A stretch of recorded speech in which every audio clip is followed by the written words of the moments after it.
Olá, bem-vindos ao programa Presença Espírita na Bíblia.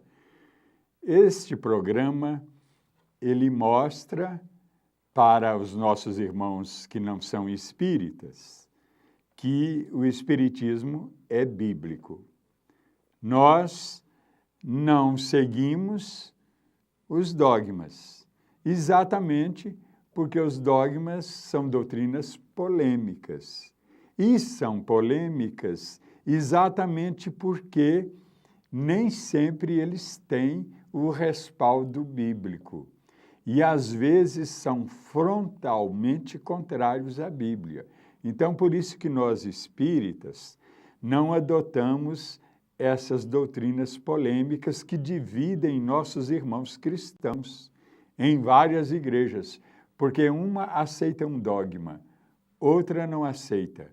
Então, nós espíritas preferimos ficar neutros, procuramos seguir o ensino bíblico e não os polêmicos dos dogmas, que são polêmicos desde quando foram instituídos e que começaram desde o início a dividir os cristãos. São muitas as polêmicas que surgiram ao longo da história do cristianismo, dividindo o cristianismo exatamente por causa das doutrinas dogmáticas, que nós, porém, respeitamos, como respeitamos todas as doutrinas, sejam elas quaisquer que sejam, nós respeitamos.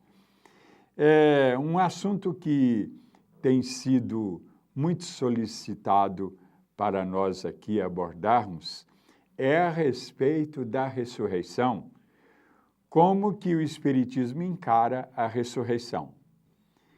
Muitos irmãos nossos têm dito que a Bíblia não fala em reencarnação e que ela fala, sim, da ressurreição. E que nós, então, não aceitamos a ressurreição. E eu vou dizer para você que nos prestigia com a sua audiência, que nós adotamos a ressurreição, sim. E eu diria até mais de uma, várias, inúmeras ressurreições. Embora aceitemos também a reencarnação, que é também uma ressurreição, como nós vamos ver. A palavra reencarnação, ela não consta da Bíblia. Por quê? Se ela foi criada há mais ou menos 160 anos por Kardec e um grupo de cientistas que o assessoravam, como que essa palavra reencarnação poderia estar na Bíblia? Se a Bíblia, o último livro dela tem 1.900 anos, ou seja, o Apocalipse, escrito por João Evangelista na ilha de Patmos, há mais ou menos 1.900 anos.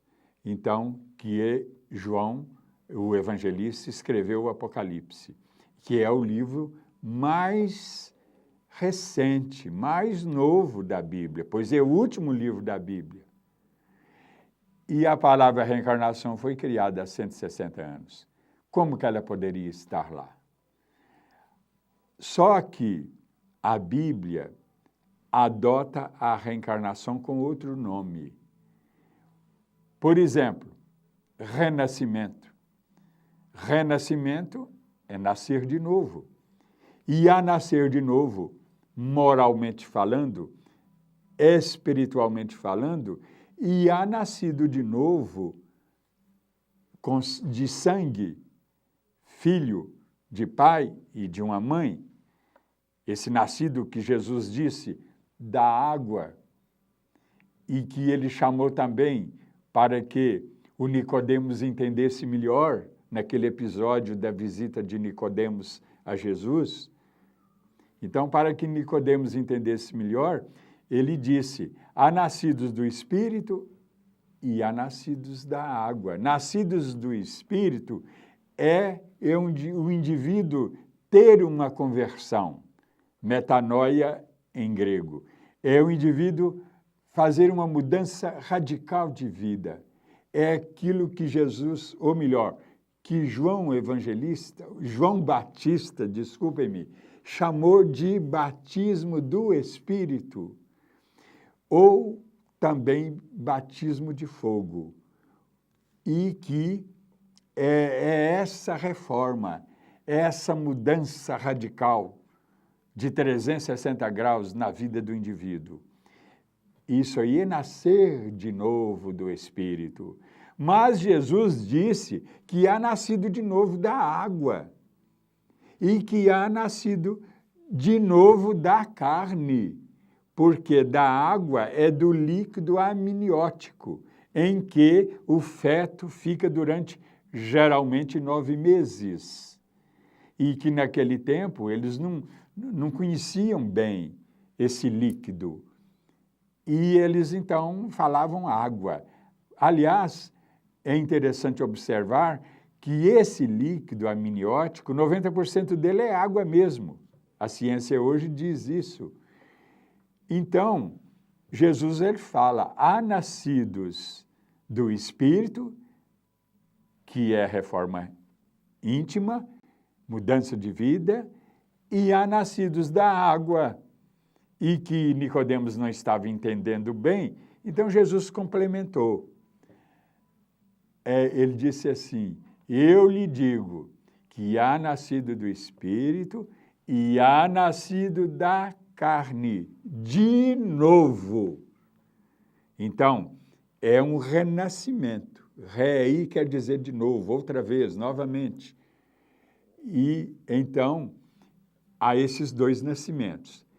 Houve uma crença, e ainda existe, que diz que nascido da água de novo é nascer pelo batismo. Acontece que, se nós lermos o texto evangélico na íntegra, não dá nada a entender que seja batismo. O texto, pelo contrário, ele fala assim, o Espírito vem, não sabemos de onde, e vai, sem sabermos para onde ele vai. Exatamente a reencarnação do Espírito. Por quê?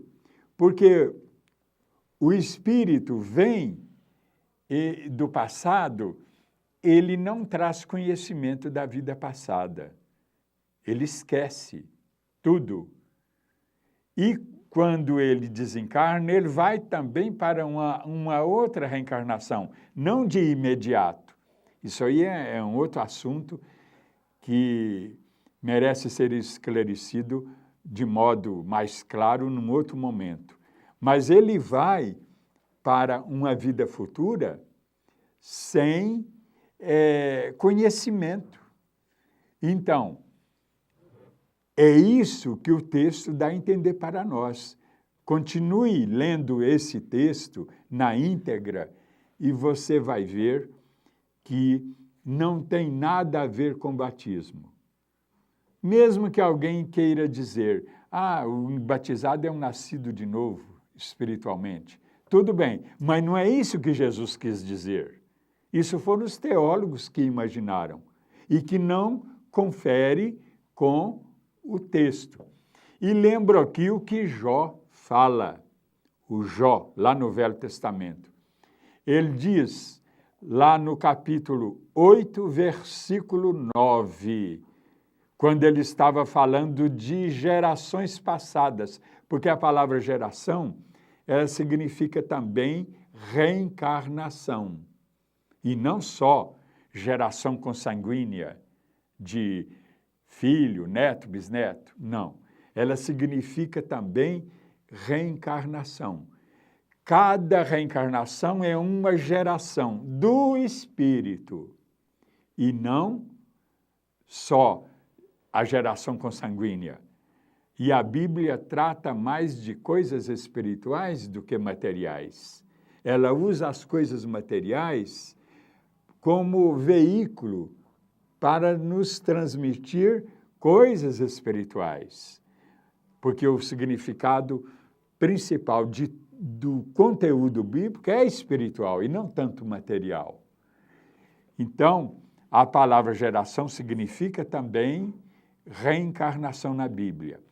Nascer de novo significa, sim, mudança de vida, mas significa também reencarnação, que é quando Jesus fala nascer da água, como o Tales de Mileto ensinava lá na Grécia, que tudo vinha da água. O feto, ele vive na água, como eu disse, 9 meses em média. Ele vem, então, da água. Mas, Jesus, deixando mais claro, ele diz, há nascido de novo do Espírito e há nascido de novo da carne. E eu pergunto a você, o que é nascido de novo da carne, se não nascer de novo de um pai e de uma mãe? Em outras palavras, é nascer de novo biologicamente falando. E lendo o texto na íntegra dessa passagem lá do Evangelho de João, nós vamos ver que não tem nada a ver com batismo, embora muitos teólogos tenham pensado assim. E nós respeitamos, mas o significado da Bíblia é outro. E nós estamos falando da Bíblia, e não de doutrinas, principalmente dogmáticas. Mas estamos chegando ao final. Você nos aguarde enquanto nós vamos para um intervalo para os nossos patrocinadores. Até já.